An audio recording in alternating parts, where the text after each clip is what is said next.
Good morning, everybody. Hi, everybody. Welcome to Coffee and or Tea with Jen and Sharon. I'm Jen, and I'm having a cup of tea this morning. Oh, shoot. I left my tea across the room, and I can't reach it with my headphones in. Maybe I'll go grab it. Go grab it. I'll tell them who you are while you go. Okay, you do that.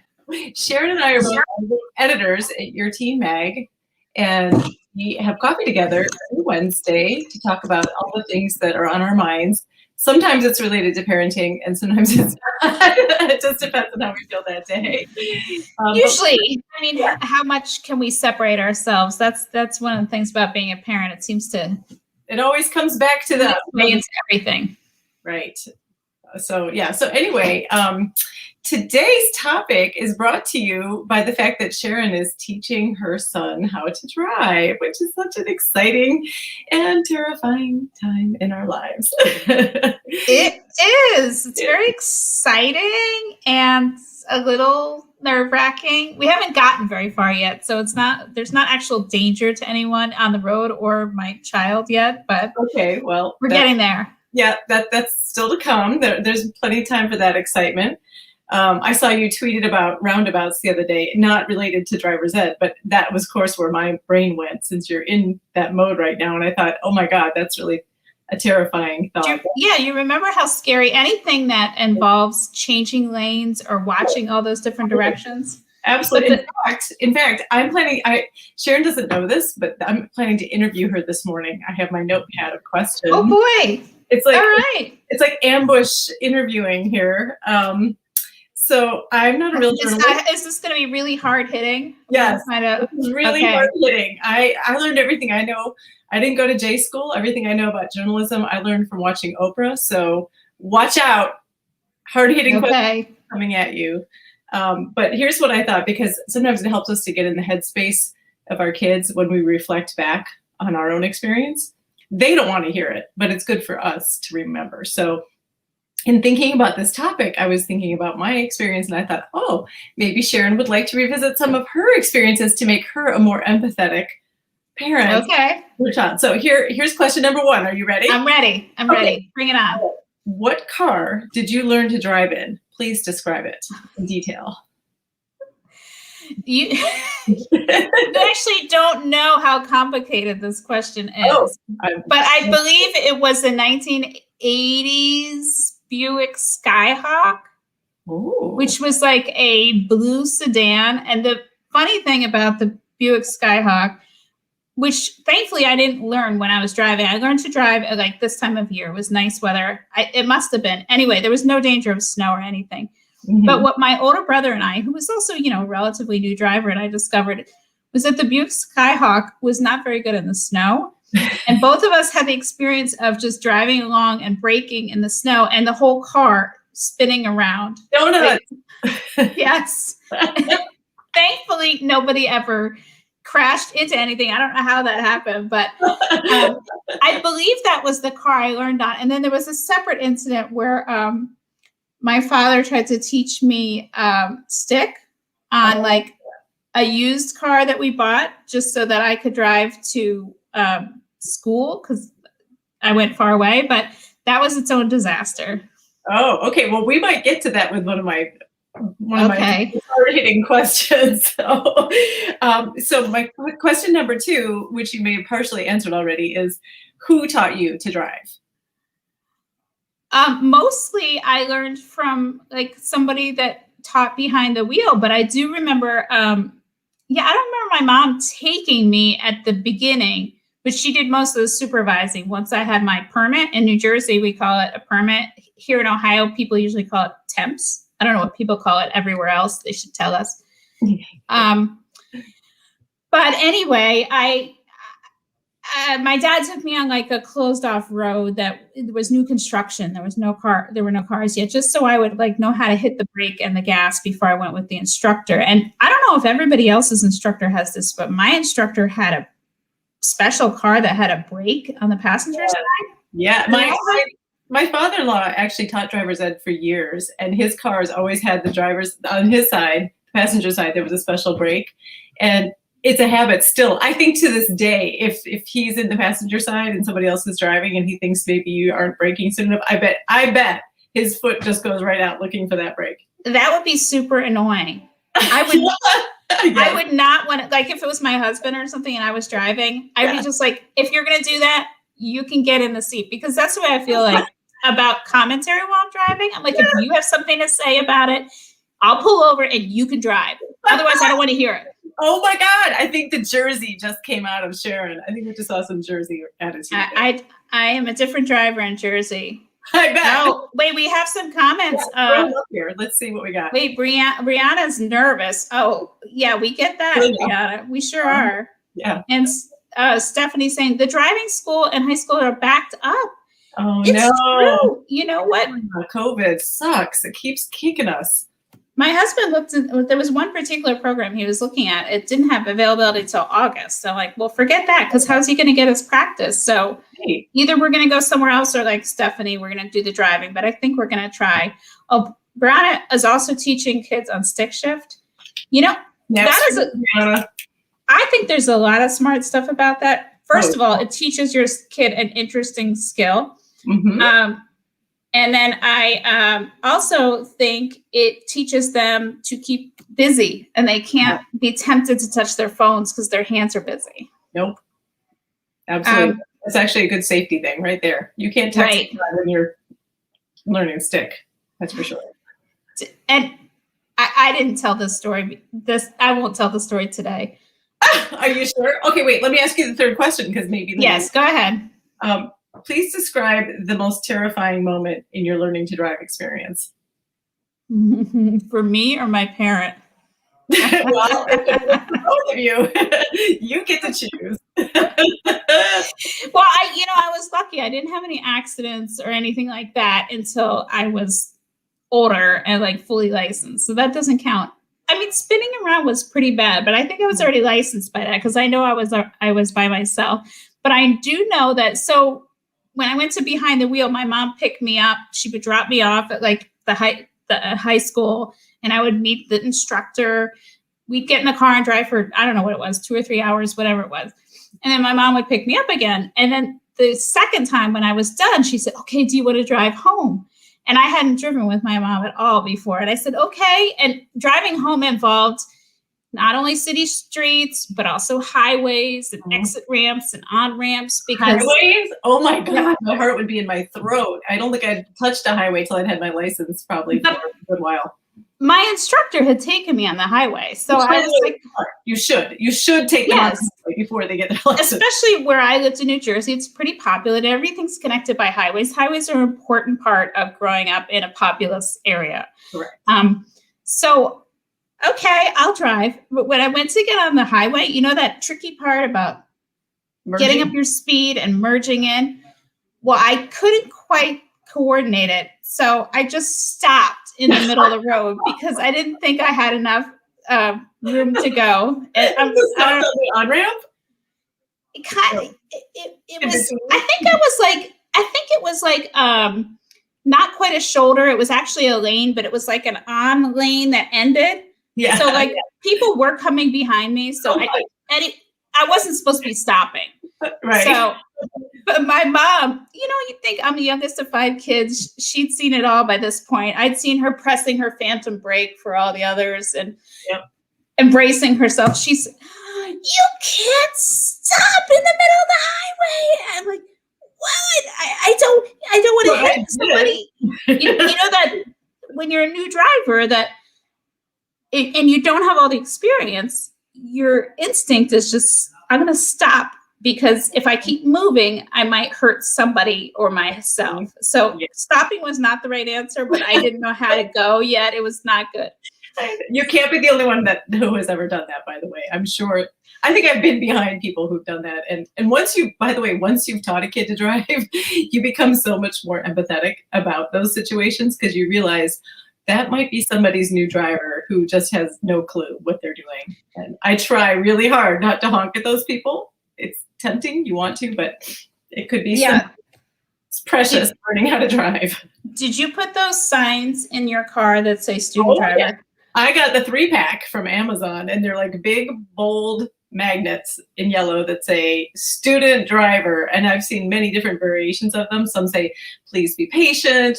Some say, you know, other things that are along those lines. Keep your distance. Yeah. Make sure you have your seatbelt on. Right. Make sure your insurance is up to date. I haven't seen anything like that specific, but it's implied with the student driver thing. And I think our program gave us these little window clings that nobody could see because everybody now has a tinted rear window. That's true. So you just throw those away, people. Don't even use them. It's not helping anybody. Go shell out the $20 for the 3-pack on Amazon or wherever, or get them from somebody who hands them down. I gave mine away to somebody not too long ago. Yeah, I mean, it's a temporary thing, and if it's a magnet. Yeah. And I know, yes, your child will be hideously embarrassed, but honestly, you are doing them a big fat solid because then somebody behind them might not honk. They will still honk. Some of them, people can be jerks, but they might just take that little extra breather and say. I notice those when I see other people doing it. But, remember those baby on board signs? Yes. They should have those that just say baby driving. My baby's driving. My baby's driving. Look out.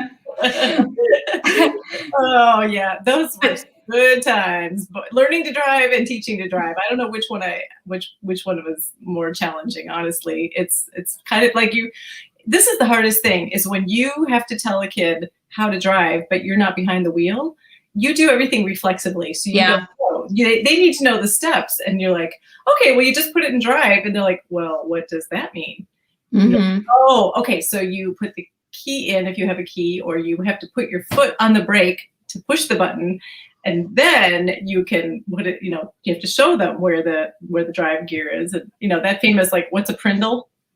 Like, you remember that was from some TV show, where the lady gets in the car, learning to drive. She goes, "What's a prindle?" It says, like, park, drive, neutral, low. Assume they know nothing. Well, just because they've been driving with you for years doesn't mean they know a darn thing, because they don't. And I had to. So my husband had taken our son driving in a school parking lot a few times, and then I decided to step it up. And I'll tell you where we took him in a second, but. I said, okay, put it in drive. And he's like, and I hadn't thought this is a different car than my husband had brought him with. Right. So, that thing, it's even now when you get in a rental car or something, it's like, where is everything? What? So, if you're new and you don't even know where things are in general, it's that much more overwhelming. Right. Oh, absolutely. And even like now as an adult, like you said, you get another car and you get in and you're like, I wonder where the gas lever is to open the gas cap. And sometimes I found out recently, like on my husband's car, there isn't a lever. You just go and you manually open it. It took me a solid 25 minutes to figure that out. That's old school. That's like old school. Back in the day, that's the way it was. Know. But it did in the olden days, when we were living on the prairie and churning our own butter, there was like a little indentation where it was quite obvious that your finger should go to open that.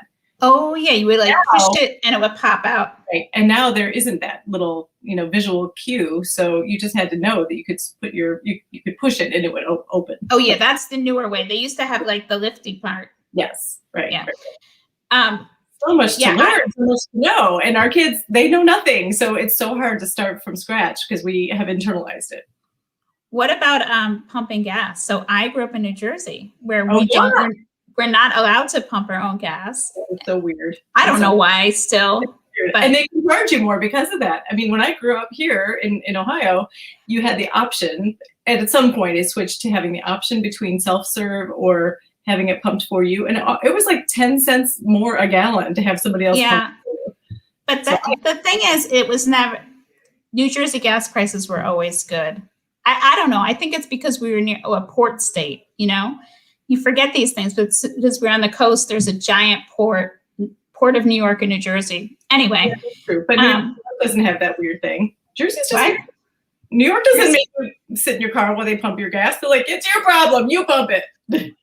I know. I don't remember when I learned to pump gas, but I know that I had to do it at some point because certainly by the time I was allowed when I was 17. I got my license at 17 because New Jersey also makes you wait till you're 17. That's the oldest state in the country, I believe.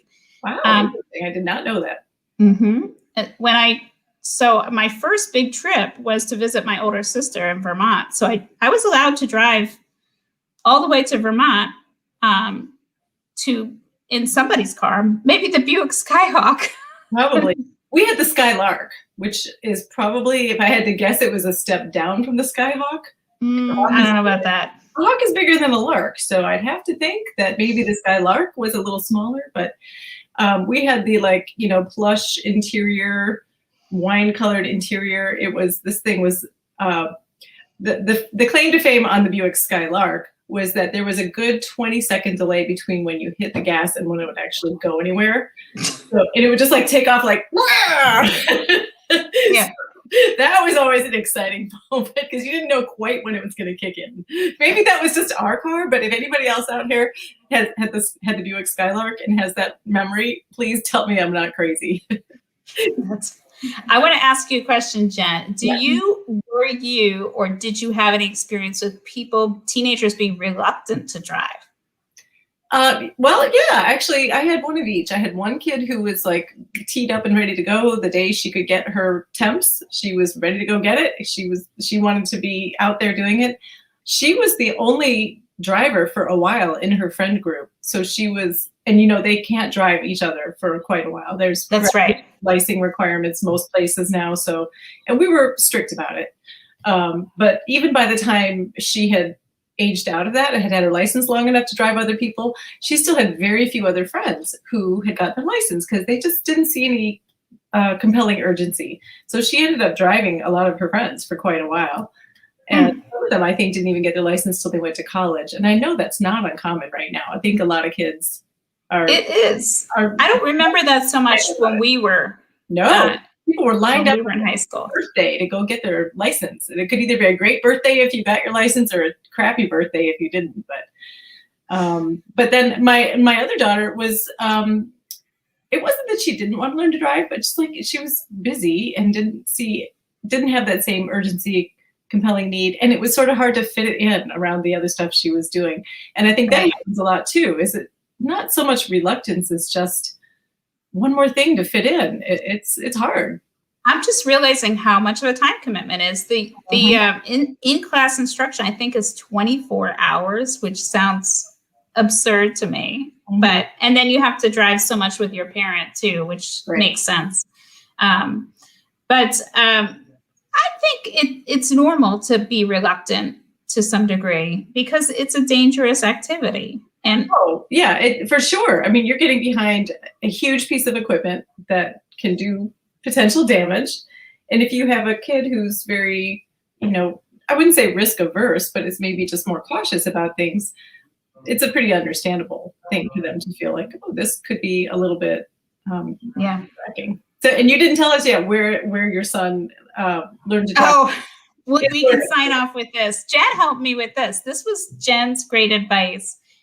Did we talk about this? I don't know if we did, but Jen told me that the great place to let your kid practice driving is in a cemetery because why? Because you can't hurt anybody in there. Yes, they're already dead. And that made my kids feel better. I said, look, here we are. There's nobody around, and you're going to be going 20 miles an hour because it's your first time behind the wheel anyway, but there's nobody to hurt. So don't worry about it. And that did relax them. I actually took my son to the same cemetery that Jen took her children to because I thought there must be a really good one. I texted Jen, which one is it that you went to? And I would really recommend this because it's like having a closed course. There's nobody there. There's not even curbs. If you're learning how to make turns, everything's very soft. There's maybe 2 parked cars the day we went. And a pedestrian or 2. And there were enough little mini roads that we could avoid them. So if you have a cemetery near you, it might be a great place. It gets great. And tell us what your tips are too for what you've learned that's helpful, or what your questions are about what you're struggling with, because we have lots of really great articles about learning to drive on our website, but that's true. Exactly what you want. So just, tell us in your comments later what you're struggling with. And our super fantastic curator / librarian, Jody Podol, is she's a whiz at pulling out just the exact right article you need to solve your problem. So yes. we can help you with that. All right. Jody's going to have to get some for me. So. Okay. Yes, I'm sure she's up to the task. New era. Absolutely. So thanks for joining us this morning. Tell us what you want to talk about, because we have no agenda. It's spring. We're relaxed. School's going to be ending someday, right? Yeah. I think. Yeah. This weird school year. So we're happy to talk about whatever you want to talk about. Yes. Yes. All right. Well, thanks for joining us today, and we will see you soon. See you next time. Bye, everyone. Bye.